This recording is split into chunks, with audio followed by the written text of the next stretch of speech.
បាទសួស្តីបងប្អូនទាំងអស់គ្នាបាទថ្ងៃនេះខ្ញុំមានវីដេអូថ្មីមួយបាទប្រាប់ពីរបៀបយកលេខទូរស័ព្ទដាក់ក្នុងអ៊ីមែលបាទដើម្បីការពារអ៊ីមែលរបស់យើងបាទហើយយើងអាចដូរលេខ password អ៊ីមែលថ្មីបាទអញ្ចឹងបើបងប្អូនណាអត់ទាន់ចេះអាចមើលវីដេអូខ្ញុំបានបាទហើយបើបងប្អូនណាចេះអាចរំលងបានបាទអញ្ចឹងយើងអាចចូលមកកាន់ Play Store របស់បងប្អូនមកបាទចឹងបើបងប្អូនពេញចិត្តវីដេអូរបស់ខ្ញុំកុំភ្លេចជួយចុច Subscribe Channel ខ្ញុំម្នាក់មួយផងបាទចឹងដើម្បីកុំឲ្យខាតពេលយូរបងប្អូនចូលទៅកាន់ Play Store របស់បងប្អូនមកបាទចឹងខ្ញុំឧទាហរណ៍អ៊ីមែលមួយដែលនៅលើគេហ្នឹងបាទចឹងបងប្អូនចុចកន្លែងគ្រប់គ្រងគណនីមកបាទបងប្អូនចុចលើនេះមក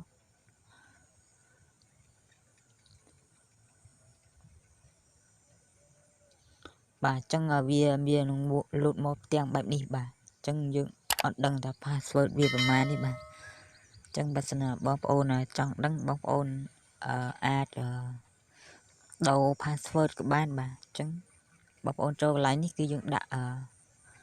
លេខទូរស័ព្ទបាទចឹងខ្ញុំសុំដាក់លេខទូរស័ព្ទសិនបាទចឹងបងប្អូនអាចដាក់អ៊ីមែលថ្មីបាទដើម្បីស្ដារអ៊ីមែលនឹងក៏បានឬក៏បងប្អូនដាក់លេខទូរស័ព្ទដើម្បីស្ដារក៏បានបាទហើយយើងអាចដាក់ទាំងពីរនឹងក៏បានដែរបាទចឹងខ្ញុំសូមដាក់អ៊ីមែលដាក់លេខទូរស័ព្ទខ្ញុំមួយសិនបាទ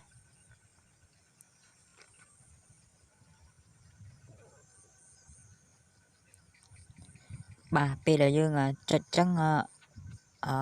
វានឹងឲ្យយើងមកពេញ password បាទអញ្ចឹងយើងអត់ដឹងទេបងប្អូនបាទអញ្ចឹងបងប្អូនចុចកន្លែងនេះមកបាទបងប្អូនចុចកន្លែងហ្នឹងទៅបាទបើសិនណាយើងដឹង password គឺយើងអាចបំពេញកន្លែងហ្នឹងបានបាទអញ្ចឹងអានេះខ្ញុំឧទាហរណ៍ថាខ្ញុំអត់ដឹងអញ្ចឹងបងប្អូនចុចកន្លែងនេះបាទបងប្អូនចុចកន្លែងសាកល្បងនឹងទៀតមកបាទ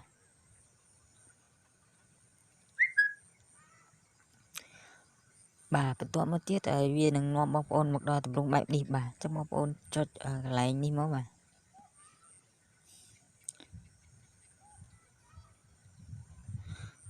បន្ទាប់មកទៀតគេនឹងឲ្យយើងបំពេញពាក្យសម្ងាត់សារថ្មីបាទ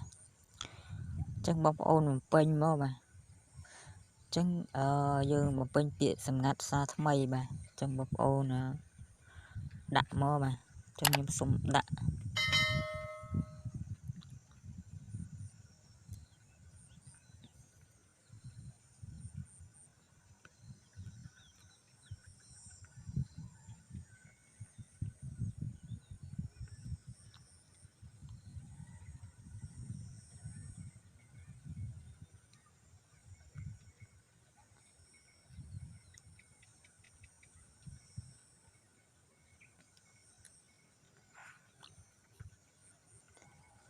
បាទអញ្ចឹងបន្ទាប់ពីបងប្អូនពេញហើយបងប្អូនចុចកន្លែងនេះមកបាទ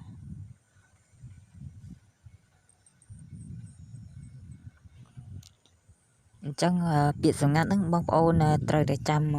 ខ្លួនឯងផងបាទដើម្បីយើងស្រួលការពារយើង login ចូលទូរស័ព្ទថ្មីទៀតបាទអញ្ចឹងគេនឹងឲ្យយើងមកពេញលេខទូរស័ព្ទហើយបាទអញ្ចឹងបងប្អូនពេញមកបាទអញ្ចឹងខ្ញុំសូមដាក់លេខទូរស័ព្ទខ្ញុំតិចសិនបាទ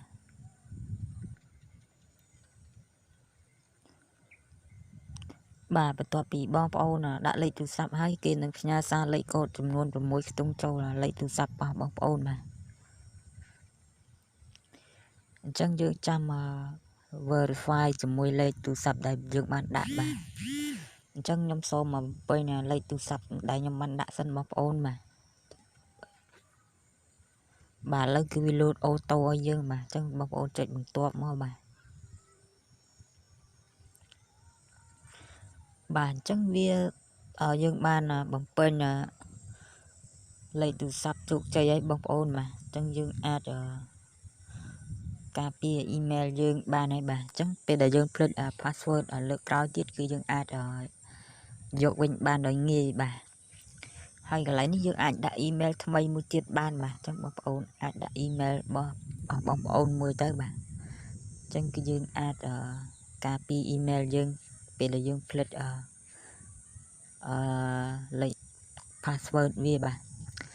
ចឹងពេលដែលបងប្អូនភ្លេចលេខ password ហើយធ្វើម៉េចកុំឲ្យបាត់លេខទូរស័ព្ទប៉ះបងប្អូនណាបងប្អូនបានដាក់ដូចខ្ញុំហ្នឹងបាទបើសិនណាបងប្អូនបាត់ហើយគឺមានន័យថាចប់ហើយបាទគឺយើងយកវិញអត់បានទេបាទចឹងpassword ក៏យើងបានដូរដែរបាទគឺយើងបានដូរមិញហ្នឹងបាទចឹងពេលដែលបងប្អូនដូរហើយគឺបងប្អូនត្រូវតែចាំវាទៅបាទស្រួលយើងlog in ចូលទូរស័ព្ទថ្មីបាទឬក៏យើងភ្លេចអីគឺយើងអាចការពារដែលយើងបានដាក់លេខទូរស័ព្ទប៉ះយើងចូលទៅក្នុងនឹងបាទចឹងសម្រាប់វីដេអូមួយនេះគឺខ្ញុំមានតែប៉ុណ្្នឹងទេបងប្អូនបាទចឹងបើសិនខ្ញុំបញ្យល់មានការខុសឆ្គងអីសូមបងប្អូនអធិស្ឋានផងបាទ